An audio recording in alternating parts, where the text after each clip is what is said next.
If you love reading or just prefer to listen, welcome to John Smeaton's Regular Reads. I'd tell you I love you, but then I'd have to kill you, by Ali Carter. Chapter 4. There are many excellent things about having 3 girls sharing a 4-girl room. The first, obviously, is wardrobe space, followed by shelf space, followed by the fact that we had an entire corner of the room devoted to beanbag chairs. It was a very sweet setup, if you'll pardon the pun, but I don't think any of us really appreciated what we had until 2 guys from the maintenance department knocked on our door and asked where we wanted the extra bed.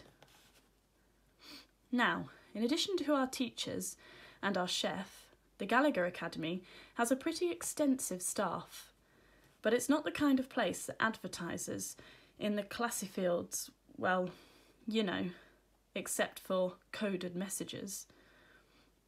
There are 2 types of people who come here. Pupils looking to get into the AlphaNet, CIA, FBI, NSA, etc., and staff members looking to get out. So, when 2 men, built like refrigerators, show up with long metal poles and vice grips, it's fairly likely that those have been the tools of their trade for a while now, just in very different context. That's why we didn't ask any questions that night. We just pointed to a corner, and then the 3 of us made a beeline for the 2nd floor. "Come in, girls," my mum yelled as soon as we entered the Hall of History, long before she could have even seen us. Even though I'd grown up with her, sometimes her super spy instincts scared me. She walked to the door. "I've been expecting you." I'd been working on a dozy of a speech, let me tell you, but as soon as I saw my mother silhouetted in this doorframe, I forgot it. Luckily, Bex never has that problem. "Excuse me, Ma'am," she said, "but do you know why the maintenance department has delivered an extra bed to our room?" Anyone else asking that question in that tone might have seen the wrath of Rachel Morgan, but all my mother did was cross her arms and match Bex's scholarly inflections. "Why, yes, Rebecca, I do know." "Is that information you can share with us, Ma'am, or is it need to know?" If anyone had a need, it was us. We were the ones losing our beanbag corner over the deal. But Mum just took a step and gestured for us to follow. "Let's take a walk." Something was wrong, I realised. It had to be, so I was on her heels, following her down the grand staircase, saying, "What? Is it blackmail? Does the senator have something on?" "Cameron," Mum said, trying to cut me off. "Is he on the House Armed Services Committee? Is it a funding thing? Because we could start charging tuition. Cammie, just walk," Mum commanded. I did as I was told, but I still didn't shut up.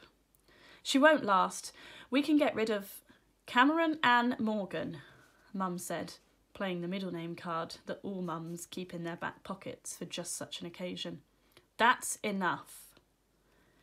I froze as she handed the large brown envelope she'd been carrying to Bex and said, "Those are your new roommate's test scores." Okay, I'll admit it, they were good. Not Liz good or anything, but they were far better than Macy McHenry's average school marks would indicate. We turned down an old stone corridor, our feet echoing through the cold hall. "So she tests well," I said. "So—" Mum stopped short, and all 3 of us nearly ran into her. "I don't run decisions past you, do I, Cammie?" Shame started brewing inside me, but Mum had already shifted her attention towards Bex. "And I do make controversial decisions from time to time, don't I, Rebecca?" At this, we all remembered how Bex came to us, and even she shut up. "And Liz," Mum shifted her gaze one last time. Do you think we should only admit girls who come from spy families? That was it. She had us. Mum crossed her arms and said, Maisie McHenry will bring a much-needed level of diversity to the Gallagher Academy. She has family connections that will allow entry into some very closed societies. She has an underutilised intellect and... Mum seemed to be pondering this next bit. She has a quality about her. Quality? Yeah, right. Snobbery is a quality, so is elitism, fascism and anorexicism. I started to tell my mother about the 800 calorie a day thing, or the B word thing, or to point out that Code Reds were fake interviews, not real ones. But then I looked at the woman who had raised me, and who, rumour has it, once sweet-talked a Russian dignitary into dressing in drag and carrying a beach ball full of liquid nitrogen under his shirt like a pregnant lady, and I knew I was sufficiently outgunned, even with Bex and Liz beside me. And if that isn't enough for you, Mum turned to look at an old velvet tapestry that hung in the centre of the long stone wall. Of course, I'd seen it before. If a girl wanted to stand there long enough, she could trace the Gallagher family tree that branched across the tapestry through 9 generations before Gilly and 2 generations after. If a girl had better things to do, she could reach behind the tapestry to the Gallagher family crest, embedded in the stone, and turn the little sword around, then slip through the secret door that popped open. Let's just say I'm the second type of girl. What does this have to do with...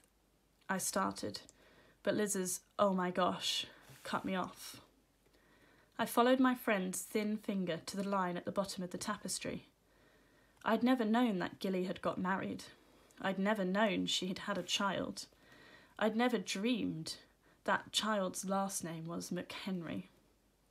And all this time I thought I was a Gallagher legacy. If Maisie McHenry wants to come here, Mum said, we'll find a place for her. She turned and started to leave, but Liz called after her. But Mum, how's she gonna, catch up?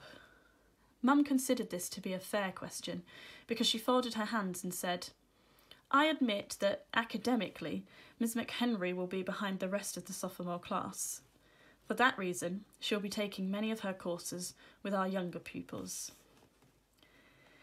Bex grinned at me, but even the thought of Maisie's supermodel legs stretching her high above a class full of newbies couldn't change the fact that 2 guys with bald heads that may or may not have prices on them were at that very moment making space for her in our room. The question on my mum's face was whether we would make space for her in our lives. I looked at my best friends, knowing that our mission, should we choose to accept it, was to befriend Maisie McHenry.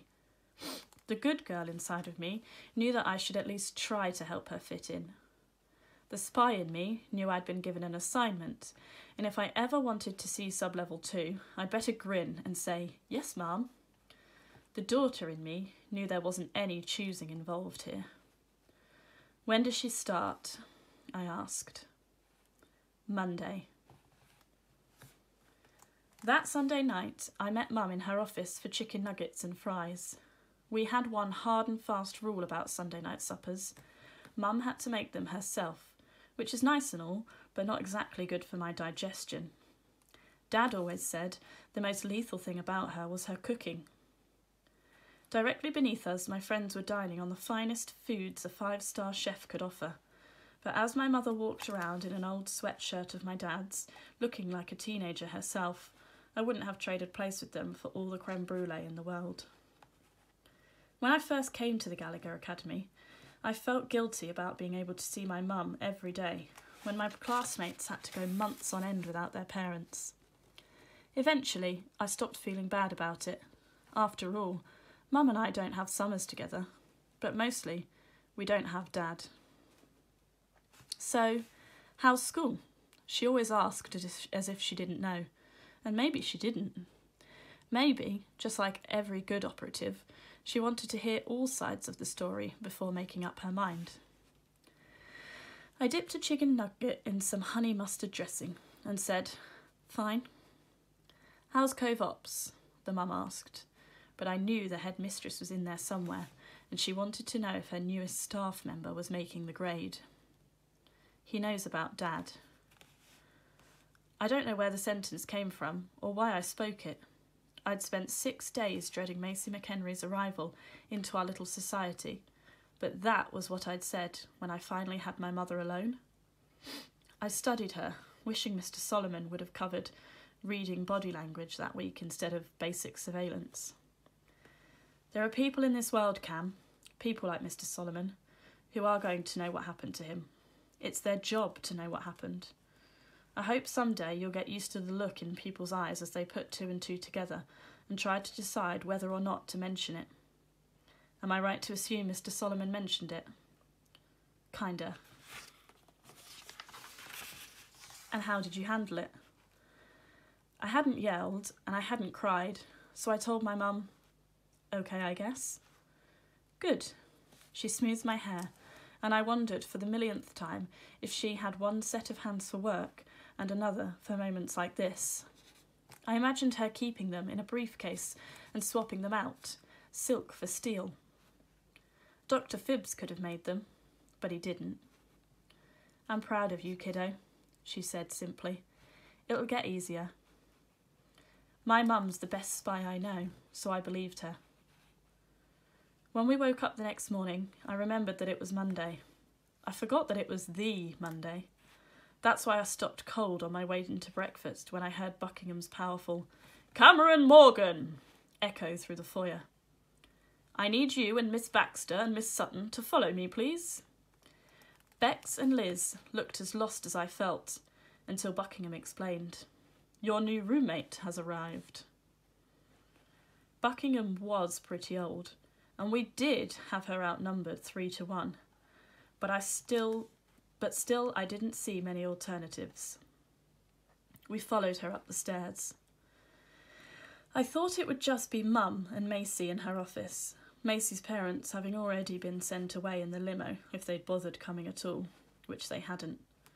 But when Buckingham threw open the door, I saw Mr. Solomon and Jessica Bowden sharing the leather couch.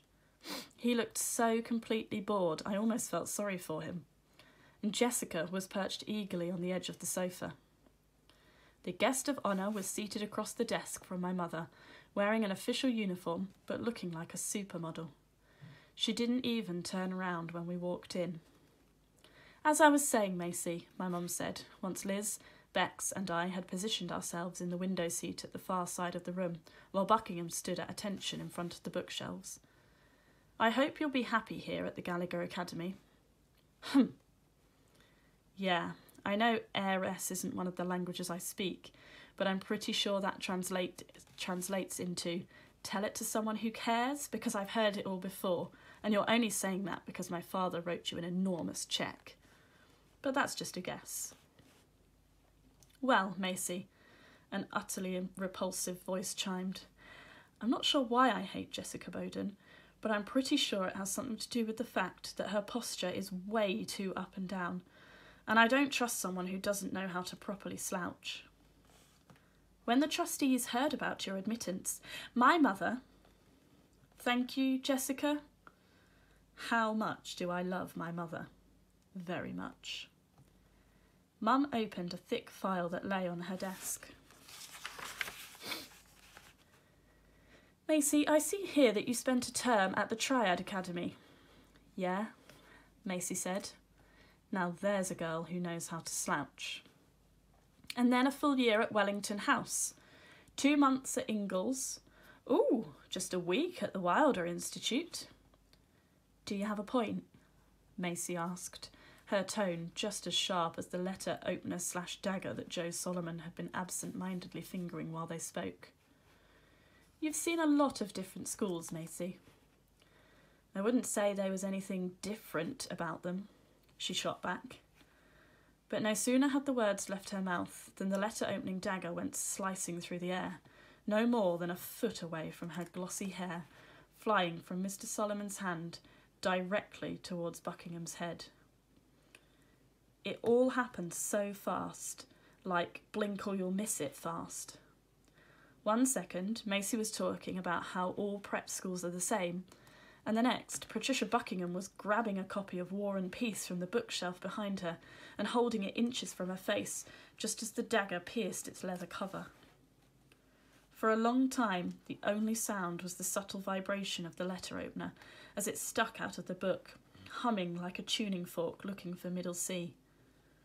Then my mother leaned into her desk and said, "I think you'll find there are some things we teach that your other schools haven't offered." "What?" Maisie stammered. What? Are you crazy?" That's when my mother went through the school history again, the unabridged version, starting with Gilly and then hitting highlights like how it was Gallagher girls giving each other manicures who had figured out the whole no two fingerprints alike thing, and a few of our more highly profitable creations. Duct tape didn't invent itself, you know. When Mum finished, Beck said, "Welcome to Spy School," in her real accent, instead of the geographically neutral drawl, which is all Maisie had heard until then, and I could tell she was about to go into serious information overload, which of course wasn't helped by Jessica. "Maisie, I know this is going to come as a big adjustment to you, but that's why my mother, she's a Gallagher trustee, has encouraged me to help you through this." "Thank you, Jessica," Mum said, cutting her off yet again. "Perhaps I can make things a little more clear." Mum reached into her pocket and pulled out what looked like an ordinary silver compact with makeup on one side and a mirror on the other. She flipped up the lid and touched her forefinger onto the mirror inside. I saw the small light scan her fingerprint, and when she snapped the compact closed, the world around Maisie McHenry shifted as the whole code red process went into reverse. The bookshelves had been facing wrong way out for a week, but now they were spinning round to show their true side. Disney World disappeared on the photo on Mum's desk, and Liz broke out her Portuguese long enough to say, "Será que ela vai vomitar?" But I had to shake my head in response, because I honestly didn't know whether or not Maisie was going to throw up. When everything stopped spinning, literally, Maisie was surrounded by more than 100 years of covert secrets, but she wasn't stopping to take it all in.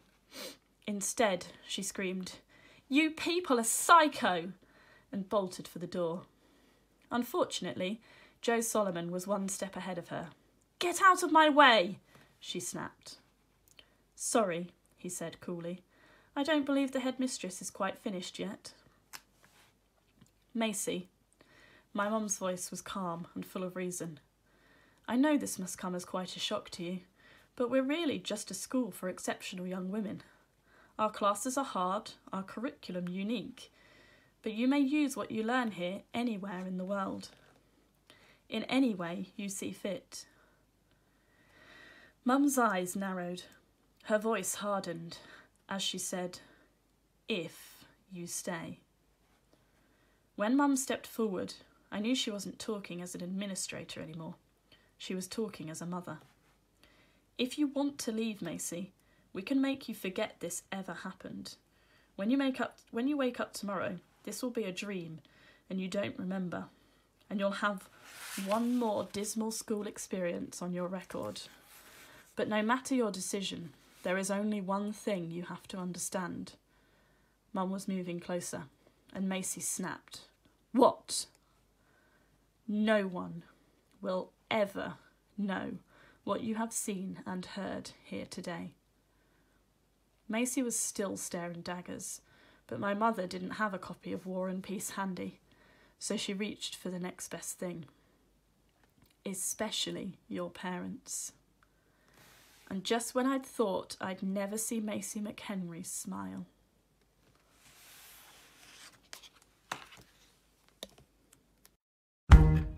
Thanks for tuning in. You've been a part of John Smeaton's Regular